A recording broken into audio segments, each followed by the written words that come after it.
राष्ट्रीय जनता दल और उसके नेता श्री लालू प्रसाद जी। पहले चरम वामपंथियों और उग्रवादियों की भाषा बोला करते थे।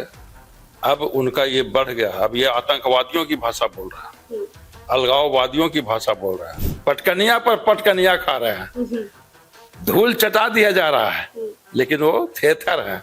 थेथर कौन थेथर है?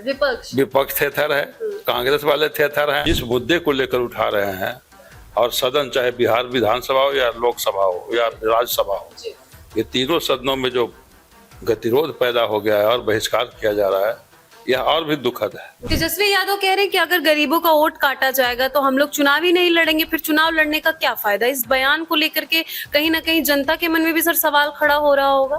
1 लाख मतदाताओं का आता पता नहीं चल रहा, तो ऐसे मतदाताओं को इसमें से काटा नहीं जाएगा क्या? ये केवल गरीबों के मन में और अमीरों के मन में, चाहे जिसके भी मन में हो, भ्रम फैलाने की कोशिश है। क्या रोहिंग्या को यहाँ मतदाता होना चाहिए? क्या बर्मीज लोगों को यहाँ मतदाता होना चाहिए? क्या बांग्लादेशियों को यहाँ मतदाता होना चाहिए? मेरा पहला सवाल होगा, तेजस्वी यादव का जो बयान आया है कि अगर चुनाव आयोग ठोस कदम नहीं लेता है एसआईआर के मुद्दे पर, तो वो लोग बिहार में चुनाव नहीं लड़ेंगे, बिहार चुनाव का बॉयकॉट करेंगे, इसको आप कैसे देखते? नेता विरोधी दल बिहार विधानसभा श्री तेजस्वी प्रसाद यादव का जो वक्तव्य आया है जी। बिहार विधानसभा चुनाव का कथित तौर पर बहिष्कार करने संबंधी, वह गैर जिम्मेदाराना है, निंदनीय है। उसकी जितनी आलोचना की जाए वो कम है। यह बयान देश को तोड़ने वाला बयान है।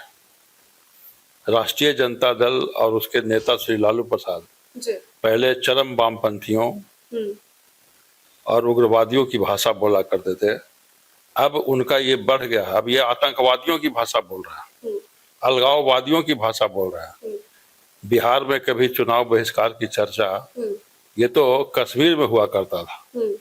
हुर्रियत कॉन्फ्रेंस की भाषा ये तेजस्वी यादव बोल रहे हैं। और जिस मुद्दे को लेकर उठा रहे हैं और सदन चाहे बिहार विधानसभा हो या लोकसभा हो या राज्यसभा हो, ये तीनों सदनों में जो गतिरोध पैदा हो गया है और बहिष्कार किया जा रहा है, यह और भी दुखद है। सरकार से जवाब मांगा जा रहा है। इसमें सरकार कहाँ है?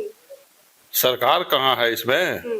यह भारत निर्वाचन आयोग जो एक संवैधानिक संस्था है, उसके द्वारा एक प्रक्रिया चल रही है और यह प्रक्रिया कोई पहली बार नहीं चल रही है। पहले 23 बार हो चुका है, 23 टाइम्स, ये 24वां बार हो रहा है। और यहाँ तक कि राबड़ी देवी तेजस्वी यादव की माता जी का भी सब सरकार थी 2003 में बिहार में, उस समय भी वहां भी सघन पुनरीक्षण हुआ था। तेजस्वी यादव कह रहे हैं कि अगर गरीबों का वोट काटा जाएगा तो हम लोग चुनाव ही नहीं लड़ेंगे, फिर चुनाव लड़ने का क्या फायदा? इस बयान को लेकर के कहीं ना कहीं जनता के मन में भी सर सवाल खड़ा हो रहा होगा। जनता के मन में तो कंफ्यूजन फैलाया जा रहा है। हाँ, बिल्कुल कंफ्यूजन फैलाया जा रहा है। गरीबों का और अमीरों का इसमें कौन सवाल है? अभी पहले तो ये लोग कह रहे थे कि 1 महीना में सघन पुनरीक्षण होगा कैसे। 24 तारीख से शुरू हुआ है, 24 जून से, और आज 24 जुलाई है। 1 महीना हो गया है।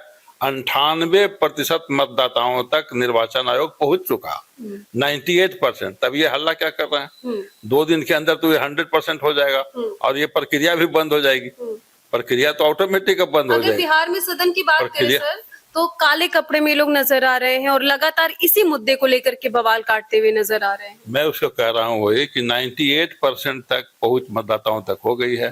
तेजस्वी यादव या जो भी लोग हंगामा कर रहे हो बतावे, राहुल गांधी और कांग्रेस भी बतावे कि जो 20 लाख मतदाता जो मृत हो गए हैं, उनका नाम भी अभी पाया गया कि वो मतदाता सूची में था। क्या उन 20 लाख लोगों का नाम होना चाहिए? नाम कटना चाहिए कि नहीं कटना चाहिए? 28 लाख ऐसे मतदाता पाए गए जो अस्थायी तौर पर बिहार से प्रवास कर गए। क्या वैसे लोगों का वहां पर होना चाहिए? 1 लाख मतदाताओं का आता पता नहीं चल रहा, तो ऐसे मतदाताओं को इसमें से काटा नहीं जाएगा क्या? ये केवल गरीबों के मन में और अमीरों के मन में, चाहे जिसके भी मन में हो, भ्रम फैलाने की कोशिश है। किसी का अमीरी और गरीबी के आधार पर ये नहीं है। ये जिसका जेन्युइन होगा वो रहेगा। क्या रोहिंग्या को यहाँ मतदाता होना चाहिए?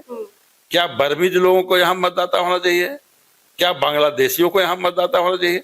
तो यह जो है ये शुद्धिकरण का अभियान है, मतदाता सूची शुद्धिकरण अभियान है। और इसमें सरकार कहीं नहीं है, भारत सरकार न बिहार सरकार, जी ये निर्वाचन आयोग है। जी हाँ, भारतीय जनता पार्टी भी एक पार्टी है जी और हम लोग बढ़ चढ़ कर उसमें हिस्सा ले रहे हैं, हम सहयोग कर रहे हैं। राजद वाले को भी सहयोग ही करना चाहिए और वो अंदर अंदर सहयोग भी कर रहे हैं, क्योंकि 1,30,000 1.5 लाख के करीब BLA बूथ लेवल जो एजेंट होते हैं वो बहाल किए गए, उसमें राजद के भी लोग हैं। तो इसमें सहयोग करना चाहिए और सहयोग करके कैसे अच्छा हो वो करना चाहिए और अच्छा ही कर। बिहार के सदन में तो तेजस्वी यादव लगातार SIR के मुद्दे पे जो बातें बोले, सर हमने सवाल किया, आपने जवाब दिया। अगर हम दिल्ली में सत्र की बात करें, मानसून सत्र की, तो लगातार राहुल गांधी भी नजर आ रहे थे और राहुल गांधी ने चुनाव आयोग पर एक आरोप लगाया है। राहुल गांधी ने कहा कि चुनाव आयोग गलतफहमी में ना रहे, वोट चोरी करने के आपके हथकंडों को 100% पुख्ता सबूत है हमारे पास, हम उन्हें सामने भी लाएंगे और आपके इसके अंजाम से बच नहीं पाएंगे। लोकतंत्र और संविधान को बर्बाद करने की कोशिश करने वालों को बख्शा नहीं जाएगा। सर, चुनाव आयोग को लेकर के इतना बड़ा अपशब्द और इतना बड़ा बयान राहुल गांधी को क्या शोभा देता है? ये राहुल गांधी और भी बचकाना हरकत करते हैं। निर्वाचन आयोग पर लगातार उंगली उठाना, संवैधानिक संस्थाओं पर उंगली उठाना, ये इनका सिलसिला शुरू हुआ है महाराष्ट्र में जब चुनाव हार गए उस समय। महाराष्ट्र के चुनाव पर भी उन्होंने परिणाम पर उंगली उठाई और उसके 64 पेज का जवाब निर्वाचन आयोग ने इनको लिख करके भेजा। लगता है उसको पढ़े भी नहीं है और यार कांग्रेस वाले इनको पढ़ने भी नहीं देते, या तो पढ़ने नहीं देते या पढ़ के समझना नहीं चाहते। ये पहले मुख्य चुनाव निर्वाचन आयुक्त हैं जो कमेटी के द्वारा चयनित हैं। इसके पहले जितने भी 25 मुख्य निर्वाचन आयुक्त बनाए गए हैं वो सीधे सरकार द्वारा मनोनीत हुए हैं और सरकार चाहे किसी की भी रही हो, सरकार मनोनीत करती थी, भेज देती थी नाम एक व्यक्ति का। ये सिलेक्ट विधि द्वारा स्थापित प्रक्रिया के द्वारा और विधि सम्मत ढंग से चयनित चयन प्रक्रिया के द्वारा ये निर्वाचित मुख्य निर्वाचन आयुक्त और आयुक्त हैं।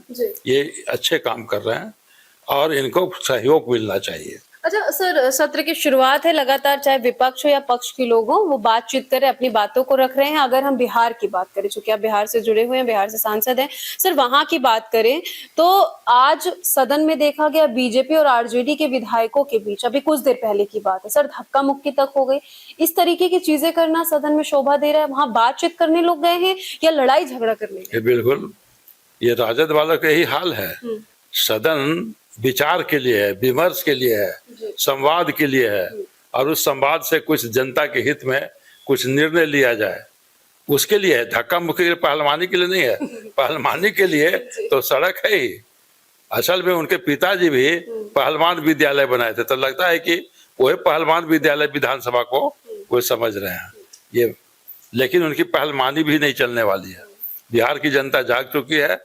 बाहर में जो पहले गुंडागर्दी करते थे अब उनकी गुंडागर्दी भी नहीं चलने दी जाएगी। करने की कोशिश करेंगे लेकिन जनता उनको नकेल कस देगी। और ये सारा जो प्रक्रिया देख रहे हैं ना, इसका मकसद यह है कि आने वाले चुनाव में इनकी हार सुनिश्चित है। विपक्ष की, हाँ, राहुल गांधी और तेजस्वी यादव की जो गठबंधन है बिहार में उनकी हार सुनिश्चित है। तो उस हार को कैसे उस समय तो महागठबंधन कह रहा है कि बॉयकॉट कर देगा, चुनावी नहीं लड़ेगा, बहिष्कार करेगा। आप हार जीत की बात कर रहे हैं। कहने के लिए कह रहे हैं, कहने के लिए मैंने तो कहा कि अगर ऐसा बोलते भी हैं करेंगे तो और भी आपत्तिजनक है, और अगर बोल रहे हैं तो वो भी आपत्तिजनक है। ये देश को तोड़ने वाली भाषा है। लेकिन चुनाव में भाग भी लेंगे ना वो, तो उनकी हार तो सुनिश्चित है। तो कल होके जो हार होने वाली है आज से ही आधार बना रहे हैं उसको डिफेंड करने का कि हम तो इस कारण से हार गए, नहीं तो हमको तो बहुत वोट था। लगातार पीट रहे हैं ना, लगातार पीट रहे हैं, पटकनिया पर पटकनिया खा रहे हैं, धूल चटा दिया जा रहा है। लेकिन वो थेथर है। थेथर कौन थेथर है? विपक्ष, विपक्ष थेथर है, कांग्रेस वाले थेथर हैं, राष्ट्रीय जनता दल वाले थेथर, ये सब थेथरलॉजी कर रहे हैं। थेथर लोग बिहार को बदलने की बात कर रहे हैं, आप कह रहे हैं कि ये लोग थेथर है। बिहार तो बदल चुका है। बिहार कह रहे हैं कि जंगल राज फिर से वापस आ गए, मंगल राज नहीं। उनका बदलने का तात्पर्य अगर है तो फिर से जंगल राज लाना चाहते हैं। बिहार जाइए, बिहार की सड़कें बदल गई हैं, बिजली व्यवस्था सुधरी हुई है, विधि व्यवस्था सुधरी हुई है। बिहार पहचान में नहीं आ रहा है। आप सड़कों पर चलिए, हम लोग वहाँ पैदा हुए हैं और इतनी चौड़ी चौड़ी सड़कें बन गई हैं और इतने ओवरफुल और पुल पुलिया बन गए हैं कि वो जो जगह को पहचान था ना, वो पहचान अब दूसरे ढंग से पहचान करना पड़ रहा। तो बिहार विकास के पथ पर काफी आगे है और सारे डाटा बताते हैं कि देश में सबसे तेजी से बढ़ने वाला, यद्यपि कि हम आज भी गरीब हैं, लेकिन तेजी से तरक्की करने वाला विकास दर सबसे ज्यादा देश में बिहार का ही है। अच्छा, एक शब्द और तेजस्वी यादव कहें कि असली खेला चुनाव आयोग 1 अगस्त के बाद करने वाला है, इससे क्या मैसेज समझा जाए, क्या संदेश देने की कोशिश करिए? मेरा आखिरी सवाल होगा। क्या खेला होगा? अरे वो तो प्रारूप प्रकाशित करेगा, मतदाता सूची का प्रारूप प्रकाशित होना है 1 अगस्त को। अब उस 1 अगस्त पर जिसको छूटेगा, जिसका बढ़ेगा, वो फिर से जुड़वाएगा, इसका कोई नहीं। तेजस्वी को लगता है कि कोई गलत पाठ पढ़ा दिया जा रहा है, वैसे तो पढ़ने वाले तो है नहीं बेचारे, लेकिन कोई सुनी सुनाई बात भी अगर कोई उनको पढ़ाता है तो गलत ही पढ़ा रहा है। उनको भगवान सद्बुद्धि दे। बहुत बहुत धन्यवाद हमसे बात करने के लिए। तो आपने देखा कि सर ने सभी सवालों के जवाब दिए हैं। फिलहाल आपकी क्या राय है, कमेंट सेक्शन में जाकर के जरूर बताइएगा। मैं ज्योति सर्ग कृपा के साथ, दिल्ली।